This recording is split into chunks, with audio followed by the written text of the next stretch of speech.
காலம் ஆட்சி செய்த திராவிட முன்னேற்ற கழக ஆட்சியால்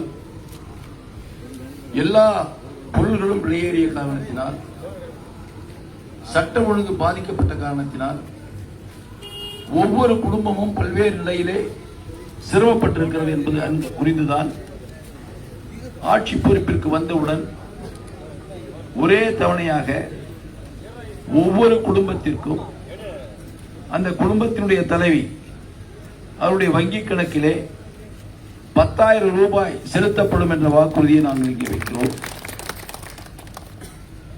அதே போல இன்று முதலமைச்சராக இருக்கின்ற திரு ஸ்டாலின் அவர்கள் 2021 அவரும் 520 வாக்குறுதிகள் கொடுத்தார்கள். அதிலே ஒரு கேஸ் சிலிண்டருக்கு 100 ரூபாய் மானியம் வழங்கப்படும் என்ற வாக்குறுதி கொடுத்தார்கள். ஆனால் அவர் நிறைவேற்றவில்லை. நாங்கள் இந்த தேர்தலில் கொடுத்திருக்கின்ற வாக்குறுதி, ஒரு குடும்பத்திற்கு 3 கேஸ் சிலிண்டர் விலையில்லாமல் இலவசமாக வழங்கப்படும் என்ற வாக்குறுதியை நாங்கள் கொடுத்திருக்கிறோம். அதே போல இந்த 100 நாள் வேலை ஏற்கனவே 21 இன்றைய முதலமைச்சராக இருக்கின்ற திரு ஸ்டாலின் அவர்கள் நாங்கள் ஆட்சிக்கு வந்தால் 150 நாட்களாக உயர்த்துவோம் என்று சொன்னார்கள். ஆனால் 150 நாள் உயர்த்தவில்லை. இருந்தாலும் அந்த 100 நாள், இந்த 5 ஆண்டு காலத்தில் ஒவ்வொரு சகோதரிக்கும் 100 நாள் ஒரு ஆண்டிற்கு முழுமையாக வேலை கொடுத்தார்களா என்று சொன்னார்கள். அவர்களுக்கு தேவையான அவர்கள் கட்சியைச் சேர்ந்தவர்கள் பணிதள பொறுப்பாளர்களை போட்டு அவருடைய உறவினர்கள், அவர்கள் கட்சிக்காரர்கள் வேலை செய்கிறாரோ இல்லையோ அவருடைய பெயரை எண்ணி செய்து கொண்டு அவர் எங்க பெங்களூர்ல கூட இருப்பாங்க. அவர்கள் வங்கியின் கணக்கில் பணம் வந்துவிடக்கூடிய ஒரு நிலைமை இந்த 5 ஆண்டு காலம் இருக்கு. இதையெல்லாம் போக்கத்தான் நம்முடைய பொதுச் செயலாளர் அவர்கள் பாரத பிரதமரத்திலே மனு கொடுத்தார்கள். இந்த 100 நாள் வேலையை 150 நாளாக கொண்டு வர வேண்டும். அதோடு அந்த 150 நாள் கொண்டு வந்துவிட்டு ஒவ்வொருவருக்கும் அந்த 150 நாள் வேலை உறுதிப்படுத்த வேண்டும் என்றெல்லாம் வாக்குறுதி கொடுத்தார். நம்முடைய நாட்டுடைய பாரத பிரதமர் அவர்கள் நாடாளுமன்றத்திலே சட்டத்தை கொண்டு வந்தார்கள். 100 நாள் வேலையை 125 நாட்களாக சட்டம் கொண்டு வந்து அந்த சட்டத்தையும் நிறைவேற்றி ஜனாதிபதியும் கையெழுத்து போட்டு விட்டார்கள். ஆனால் இந்த தமிழகத்துடைய முதலமைச்சர் தவறான கருத்துக்களை மக்களிடத்திலே சொல்லி அந்த பணிகளை செய்ய விடாமல் தடுத்துக் கொண்டிருக்கிறார். எனவே உங்கள் ஆட்சியோடு மீண்டும் வெற்றி பெற்று ஆட்சிக்கு வருகின்ற பட்டத்தில் இந்த 100 நாள் வேலை 150 நாள் கொடுப்பதோடு மட்டுமல்லாமல் யாரும் இடைத்தரகர்கள் உள்ளே நுழையாமல் ஒவ்வொரு சகோதரிக்கும் ஒவ்வொரு பெண்மணிக்கும் ஒரு வருடத்திற்கு 150 நாட்கள் வேலை செய்யக்கூடிய உத்தரவாதத்தை நாங்கள் கொடுக்கிறோம் என்பதை நான் தெரிவித்துக் கொள்கிறேன். இப்படி பல்வேறுபட்ட வாக்குறுதிகளை நாங்கள் கொடுத்திருக்கிறோம்.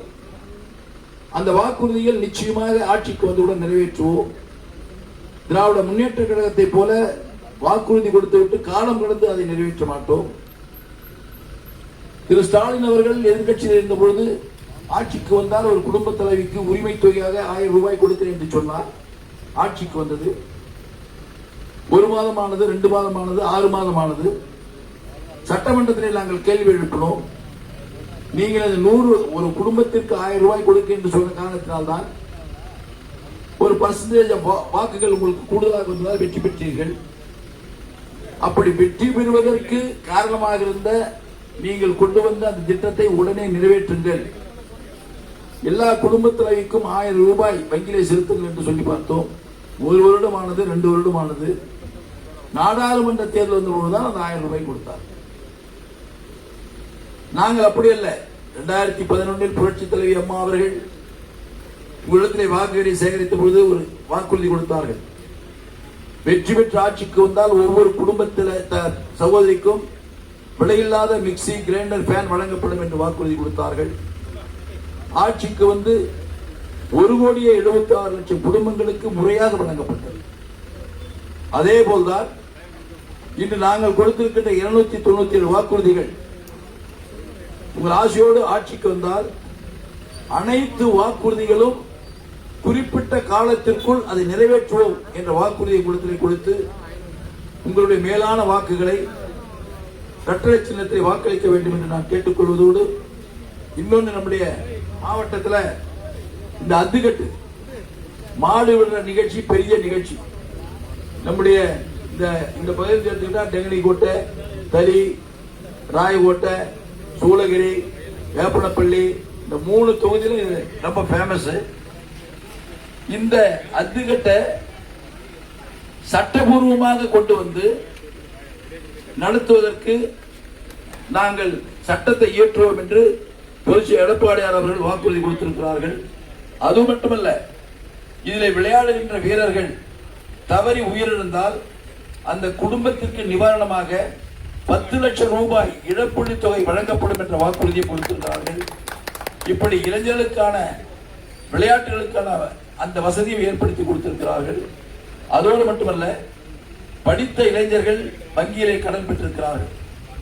2021 தேர்தலில் இன்றைய முதலமைச்சர் திரு ஸ்டாலின் அவர்கள், நாங்கள் ஆட்சிக்கு வந்தால் படித்த இளைஞர்கள் வங்கியிலே